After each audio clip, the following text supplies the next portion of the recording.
علمانیەکان بە شێوەیەکی گشتیڵن نا حقیقەتی مطلق نییە.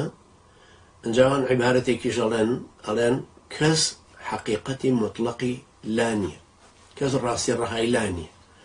ئێمە لە بەرپەرچی ئەوانە ئەڵێین باشە، ئێمە لە ڕوانگەی قورئانی خۆمانەوە ئەڕوانینە ئەم ئاەتانە وەکو حقیقەتی مطلق.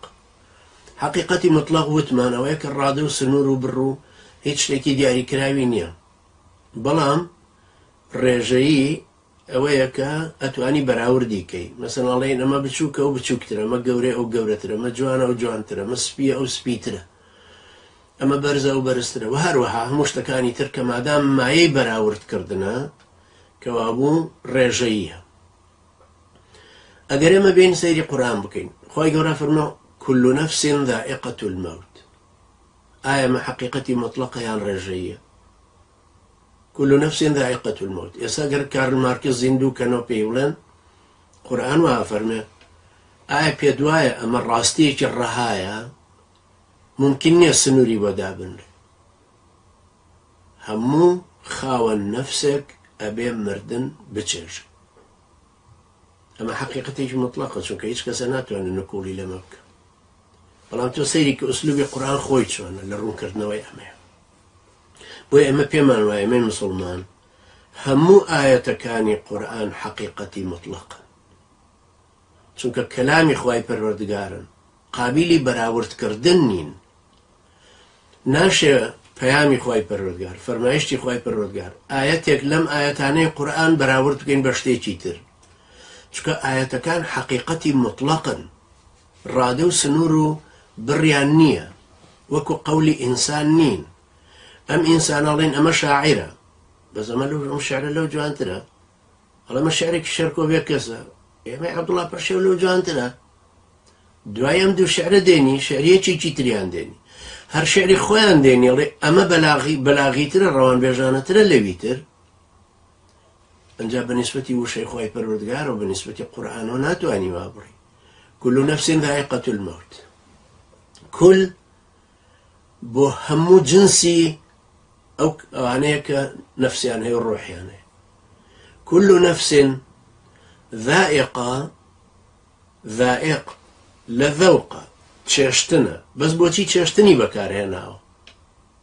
پاشان بۆچی نەیفەرموو تەذوق، كل نفس تذوق الموت، فەرمووی ذائقة الموت. ئیسم لە زمانی عەرەبیە باس لە ڕووداوێکی بەردەوامەکە، صفەتێکی بەردەوام، الثبوت والدوام.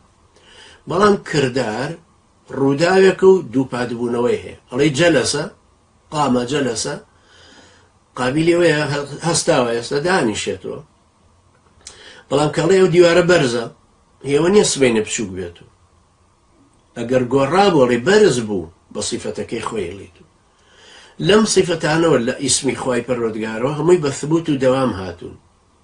الحمد لله رب العالمين الرحمن الرحيم مالك يوم الدين. ئەوە نۆ وشە هەر نۆی ناون کە دێتە سەر فعلی عیباد ئەفەرمێ ئیاکە نەعبود نەستەعین ئیهدینا، چونکە تکراربوونەوەی ئەمانە پێویستە. عیبادەتە بەردەوام پێویستە، داوای ئیستیعانەیە یارمەتی لە خوای گەورە داواکە بەردەوام پێویستە، و هەروەها داوای هیدایەتدانەکە. لێرەشا فەرمە ذائقة الموت، چێژەری مەرگە، یعنی هەموو ژیانی چێژەری مەرگە، لە هەموو ژیانیا ئیستیعدادی چێشتنی مەرگەکەی تایە. ئەمە حقیقەتێکی مطلقە، کەس ناتوانێت ئینکاریکە بڵێ وەڵا فڵان کەس ڕۆحی تایە و نامرێ.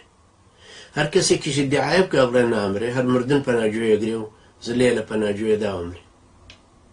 لەبەرەوە بینی کابرا دکتۆرە مەفروضە نەمرێ، هەموو شتێک دەزانێت دەربارەی ڤایرۆسات و میکرۆبەکان و نەخۆشی کەچی ئەمرێ. دکتۆر محەممەد ئەسەد لە ناوجەرگەی مؤتەمەری دڵە لە قاهێرە هەر بە نەخۆشی دڵ مرد. یاریزانێک لە ناوجەرگەی یاریەکەیایە، لەو پەڕی نیشاڵ و جموجوڵیەتی 28 ساڵە 29 ساڵە، هەر لەوێ ڕۆحی دەرەچی ئەمرێ. ئیتر بەم جۆرانەی کە هەمووان نەزانین مردنەکان چۆن.